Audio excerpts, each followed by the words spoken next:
History has a uniquely cruel sense of humor that never bothers to warn you before the punchline lands squarely on your face. Some of the most extraordinary people who ever lived didn't fail because they were weak, reckless, or fundamentally unprepared for what was coming. They failed because the cold, indifferent universe finds savage irony far more entertaining than anything resembling simple, straightforward justice. 1. In April 1976, Ronald Wayne co-founded Apple Computer alongside Steve Jobs and Steve Wozniak, quietly holding a 10% ownership stake in what would become the most valuable corporation in commercial history. Convinced that Apple's mounting debts would expose him to personal financial ruin, Wayne sold his entire stake back to both partners for exactly $800, 12 days after signing the founding agreement. That share is worth over $100 billion on today's market, and Wayne spent his retirement selling collectible stamps at Nevada fairs. 2. In 1871, Italian inventor Antonio Meucci filed a formal patent caveat for a working voice communication device at the U.S. Patent Office, nearly 2 full decades before Alexander Graham Bell submitted his application for an essentially identical invention. By 1874, Meucci was bedridden from a steamboat accident and completely broke, unable to produce the $10 renewal fee required to legally preserve his claim to the technology he had spent years developing. Bell filed 2 years later and collected the royalties, the fame, and an entire historical legacy for $10 Meucci simply didn't have. 3. In August 1962, Pete Best was fired as drummer for the Beatles and replaced by Ringo Starr just weeks before the group released their debut single and launched the most consequential career in popular music history. Within 12 months of his dismissal, Beatlemania had swept the United Kingdom, and within 2 years the band had permanently reshaped the global music industry in ways still measurable today. Best spent the following decades watching 4 other men live the exact life he had spent years diligently rehearsing for, which is the professional equivalent of building someone else's LinkedIn success story from your own basement. 4. In 1971, Japanese musician Daisuke Inoue built the world's first karaoke machine in Kobe, inventing an entertainment format that would generate billions in annual global revenue and transform nightlife across 6 inhabited continents. Believing that filing a patent would be an act of personal greed, Inoue simply declined to do so, allowing larger corporations to copy his design freely and collect every royalty payment that was rightfully his. The global karaoke industry now generates over $10 billion annually, and Inoue holds 0 intellectual property rights to any of it. 5. Jack Daniel, the Tennessee distiller whose bourbon became one of the world's best-selling spirits, arrived at his office in 1911 having forgotten the combination to his own iron safe, and responded by kicking the door hard enough to fracture several toes. He dismissed the injury entirely, refused all medical treatment, and allowed the infection to spread steadily upward for months until full amputation became the only remaining option. The amputation proved fatal regardless, and Jack Daniel died from a bruised toe he had treated with nothing but professional contempt. 6. French astronomer Guillaume Le Gentil sailed to Pondicherry, India, in 1760 to observe the transit of Venus, a rare celestial alignment occurring twice within 8 years that offered the only reliable method of calculating the precise Earth-to-Sun distance. He waited 11 years across 2 separate transit windows, and was blocked on both occasions by cloud cover that materialized at the exact critical moment of each planned observation. Returning to France after a decade abroad, Le Gentil discovered his estate had been legally sold, and his fiancée had married someone else entirely, while he waited for clouds to move. 7. On November 30th, 1954, Anne Hodges was napping on her couch in Sylacauga, Alabama, when a grapefruit-sized meteorite tore through her ceiling, bounced off her radio console, and struck her directly in the hip, making her the only confirmed person in recorded history struck by an object originating in outer space. The impact brought international media coverage, federal investigators, and years of suffocating public attention she had never remotely requested. Her landlord then sued her for legal ownership of the rock that had already physically injured her, because the universe apparently was not finished. 8. In July 1993, Toronto corporate lawyer Gary Hoy brought law students to the 24th floor of the Toronto Dominion Centre to demonstrate the structural strength of the building's windows by throwing his full body weight against the glass at running speed. The glass panel held perfectly, exactly as predicted, but the window frame surrounding it gave way entirely on the second impact, and Hoy fell 24 stories to the pavement below. He was posthumously awarded the 1996 Darwin Award for demonstrating, with remarkable historical precision, the critical structural difference between a window and a window frame. 9. Jerome Irving Rodale was America's most prominent advocate for organic food and natural health, publishing nationally distributed magazines reaching millions of monthly readers and insisting publicly that his disciplined dietary lifestyle would carry him comfortably past 100 years of age.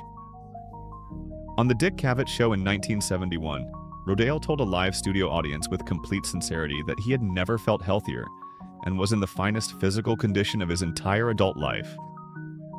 He suffered a fatal heart attack in that same chair, on that same stage, less than 60 seconds later. 10. When Confederate General Beauregard commandeered Wilmer McLean's Virginia farmhouse as military headquarters in July 1861, a Union cannonball from the First Battle of Bull Run landed directly in McLean's kitchen fireplace, convincing him that relocation was a matter of basic rational self-preservation. He moved his family 120 miles south to Appomattox Courthouse, reasoning that no military strategist would ever consider the place relevant to the war's outcome. On April 9, 1865, General Robert E. Lee surrendered the entire Confederate Army to Ulysses S. Grant in McLean's new front parlor. 11. Robert Todd Lincoln, eldest son of President Abraham Lincoln, was present near Ford's Theater on the night of April 14, 1865, when his father was shot and mortally wounded by John Wilkes Booth, a tragedy that would define any human life permanently. He was also present when President James Garfield was shot at a Washington railway station in 1881, and again in 1901 when President McKinley was assassinated at the Pan American Exposition in Buffalo, New York.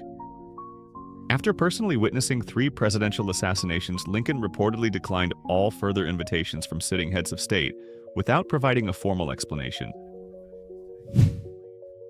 12. Between 1942 and 1977, U.S. Park Ranger Roy Sullivan of Shenandoah National Park was struck by lightning on 7 separate and fully documented occasions, earning him the Guinness World Record for the most lightning strikes survived by any individual in recorded history. The strikes destroyed his eyebrows, repeatedly ignited his hair, burned through his chest, and once physically threw him clean out of a moving vehicle at highway speed. Sullivan survived every bolt the atmosphere launched at him across 35 years, but reportedly died by suicide in 1983, defeated by something the sky had never once chosen to send. 13. In 1900, King Umberto I of Italy dined at a restaurant in Monza and discovered its owner shared his exact name, his precise birth date and birthplace, and had married a woman named Margherita on the exact same date Umberto I was formally crowned King of Italy. The restaurateur died in a mysterious shooting accident the following day, and Umberto I was assassinated by an anarchist named Gaetano Bresci less than 24 hours later, on July 29, 1900. There is no rational statistical framework that meaningfully accounts for this level of synchronized coincidence, and historians have politely declined to construct one. 14. In 1952, British chemist Rosalind Franklin produced an X-ray crystallography image of DNA known as Photograph 51, which captured the molecule's double helix structure with unprecedented precision, and provided the essential empirical foundation for understanding all human genetic material. Without her knowledge or consent, her colleague Maurice Wilkins shared Photograph 51 with James Watson and Francis Crick, who used it to publish their structural discovery in the journal Nature in April 1953. Watson, Crick, and Wilkins received the Nobel Prize in 1962, while Franklin received no credit. She had died of ovarian cancer at 37, 4 years before the ceremony. 15. Masabumi Hosono was the only Japanese passenger aboard the RMS Titanic during its April 1912 maiden voyage, a biographical detail that would have been entirely unremarkable had the ship completed its crossing without incident. When the Titanic struck an iceberg and began to sink, Hosono found a seat in one of the last available lifeboats and chose to survive, returning to a Japan that publicly branded him a coward for failing to die as samurai tradition supposedly demanded. He lost his civil service position, was vilified in the press for decades, and is remembered primarily for the crime of remaining alive. 16. In 1871, Ramon Arteaga Vaidia survived a catastrophic fire aboard a passenger ship in the Atlantic Ocean, an experience so psychologically devastating that he swore an immediate and absolute lifelong oath never to board another ocean-going vessel for any reason whatsoever. He honored that promise without a single exception for 41 consecutive years, actively restructuring his personal and professional life to ensure he would never again find himself at sea. In April 1912, he made his one and only exception to that 4-decade promise and boarded the RMS Titanic on its celebrated maiden voyage across the North Atlantic. 17. On November 11, 1918, at 10:44 a.m., American soldier Henry Genther charged a German machine gun position near Chaumont-devant-Damviller, moving directly against the explicit orders of his commanding officers, who had instructed him to hold position and wait for the armistice. The German soldiers manning that position were fully aware the war would formally end at 11 a.m. that same morning, and reportedly waved at Genther to retreat before reluctantly opening fire on him. Henry Genther was officially declared dead at 10:59 a.m., 1 minute before the guns fell permanently silent across the entire Western Front. 18. On January 24, 1848, gold was discovered at Sutter's Mill in California on land belonging to Swiss entrepreneur Johann Augustus Sutter, triggering the California Gold Rush and the largest voluntary mass migration in the recorded history of the United States. Within 2 years, 300,000 prospectors had flooded Sutter's property, destroying his crops, slaughtering his livestock, and dismantling the agricultural infrastructure he had spent decades building from nothing. Sutter died completely broke in 1880, having petitioned Congress for financial compensation for 3 consecutive decades. Without ever receiving a single dollar from the nation, his land had made spectacularly wealthy. 19. Austrian composer Arnold Schoenberg had a well-documented and debilitating phobia of the number 13 that led him to skip bar 13 in his musical scores, dread the 13th of every calendar month, and genuinely believe the number carried lethal personal significance specifically for him. He died on Friday, July 13, 1951, at the age of 76, a number whose individual digits sum to precisely 13, exactly 13 minutes before midnight, fulfilling every numerological fear he had carefully carried throughout his entire adult life. The universe in this specific instance appears to have been taking very careful notes. 20. On August 6, 1945, Tsutomu Yamaguchi was in Hiroshima on a business trip for Mitsubishi Heavy Industries when the United States dropped the world's first combat-deployed atomic bomb, leaving him with severe radiation burns, ruptured eardrums, and temporary blindness. He traveled to his hometown of Nagasaki to recover, and was present there on August 9th when the United States dropped a second atomic bomb, making him the only officially recognized double survivor of nuclear warfare in recorded history. His employer formally documented his account of Hiroshima and then instructed him to return to his desk as scheduled.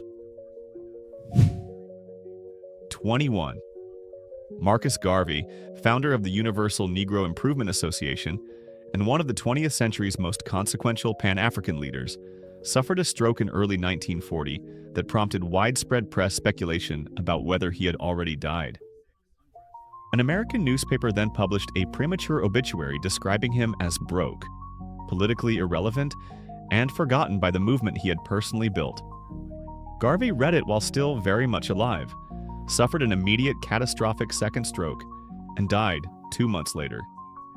He was killed, in no uncertain terms, by a newspaper that reported his death before it had the basic courtesy to actually occur. 22. In October 1920, King Alexander of Greece was walking the grounds of the royal estate at Tatoi when his German shepherd was attacked by two Barbary macaque monkeys, and the 27-year-old king rushed instinctively to intervene in the altercation without hesitation. One of the monkeys bit him deeply on the leg, the wound became fatally septic within days despite sustained medical attention, and Alexander died on October 25, 1920. Winston Churchill later estimated that Alexander's death from a monkey bite triggered a political chain reaction across the Balkans that ultimately cost Greece 250,000 lives.